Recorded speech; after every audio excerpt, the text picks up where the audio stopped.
There he is. Guys, give it up for Liz.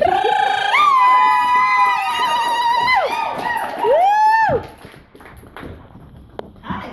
Woo! Last time I was up here, I was doing karaoke. Ooh. I wore my Star Wars jacket for moral support. Yee.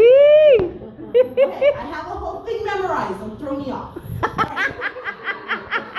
So, when Aisha asked me to do this, I had to say yes. I believe that you have to take life by the lady balls. Also, I'm influenced by a lot of things. You know, we grew up in the 90s. We're influenced by all the cartoon characters and songs and great movies that they don't make anymore. But Jim Carrey's movie Yes Man will like flash in my head every time I say yes to something. I'm like, I'm making you proud. It's just, it actually happens. It's just, most of the things I say are real. Okay. So I've been a fan of comedy ever since, strangely enough. My father, I was 8 years old, my dad played a vinyl record, Bill Cosby's second album, Why Is There Air? There was nothing more hilarious there was no comedy before 8 years old. And then after that, everything was funny. Bill Cosby was the best. Guys, you know what it's like to find out that Bill Cosby is a bad man? It's like finding out that Bernie Sanders may have been a Klansman in college, or that Santa Claus is sometimes a pedophile, or Beyonce didn't write Formation for Black people. Like, it was really heartbreaking, so we're not going to talk about him anymore. But yeah, so when she asked me, I was like, okay, comedians. I'm conversationally funny. Like, you can talk to me for hours and I'll make you laugh, but then getting on a stage, it's like I have to keep rambling. I only do this in my shower. So a lot of my thoughts are shower thoughts. I'm not Caitlin, I'm not the only person, right? So you have to go out, buy a book. Everybody's got a book. You got to write all your thoughts in. A lot of my thoughts got lost though because it doesn't work well in the shower. So I try to remember them afterwards. But I got a book because I'm a fast learner. I follow comedians around. I love comedians. I love Will and Grace. So I am to comedians what Karen Walker is for Just Jack. I am excuse me here, but I'm like a fag hag, you know? Like she follows gay guys around, gay guy's her best friend. I am a comedian's best friend. I will sit in front, I'll laugh at everything. I'll usually wear something really cleavagey so that you can enjoy yourself while you're on stage. But I kind of had a crush on a comedian for a while, so I used to follow him around. And then that's how, I would start preferring comedy clubs over like street bars. And then you go into a comedy club and now you know all the comedians. You learn all your style from the comedians, and then you fall for that comedian friend. You try to convert them from being a narcissistic asshole. You fail because that's just the way they are,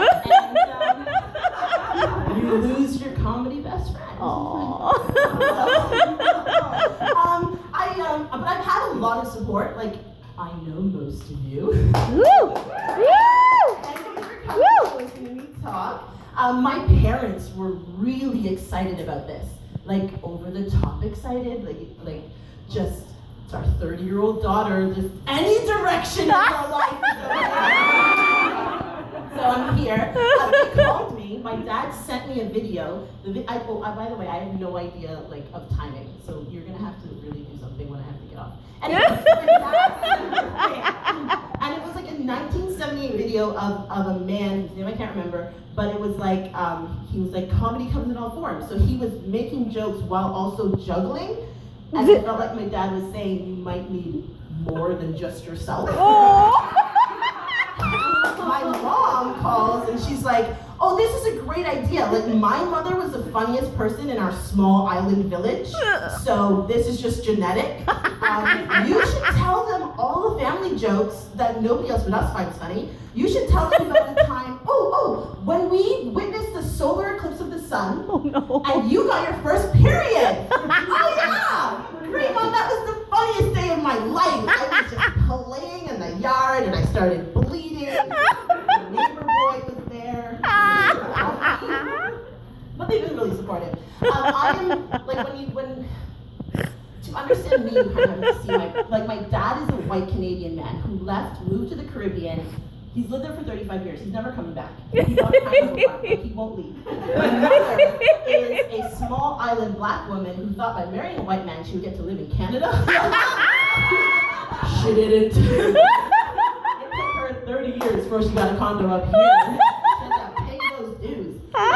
But yeah, so she's also hasn't read a book besides the Bible for legit 30 years. Like nothing. True story.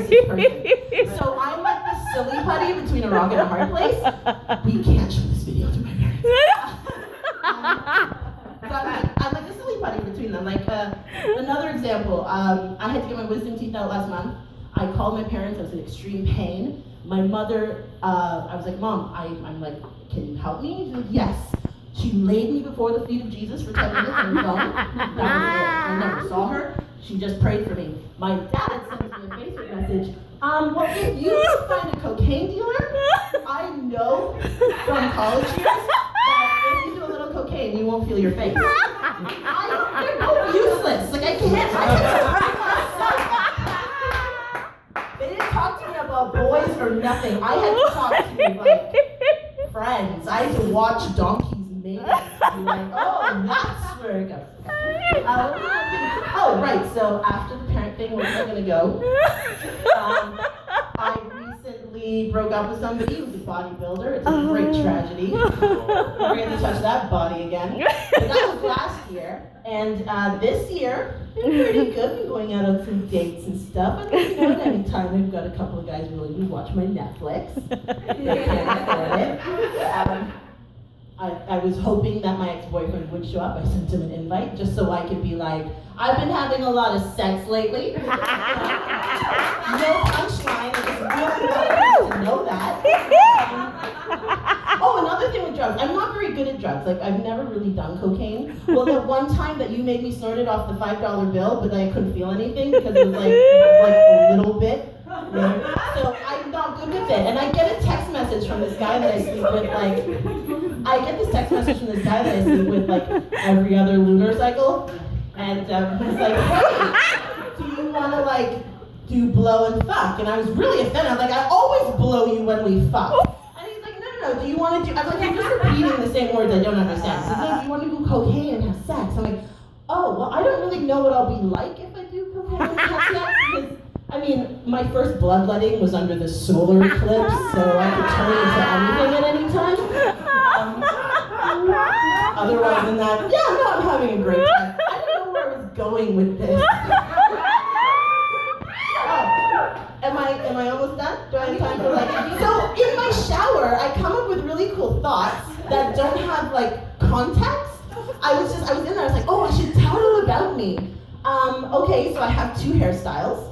Curly and dreads, and I like to think it's because I am great at compromising. My roommate thinks it's because I have an ability to make decisions. I prefer my way. That was my first thought. My second thought was I should tell them about how much I really like to travel, and I keep it really cheap because I only go to places where I know there's people who want to sleep with me. So that pays for me on board.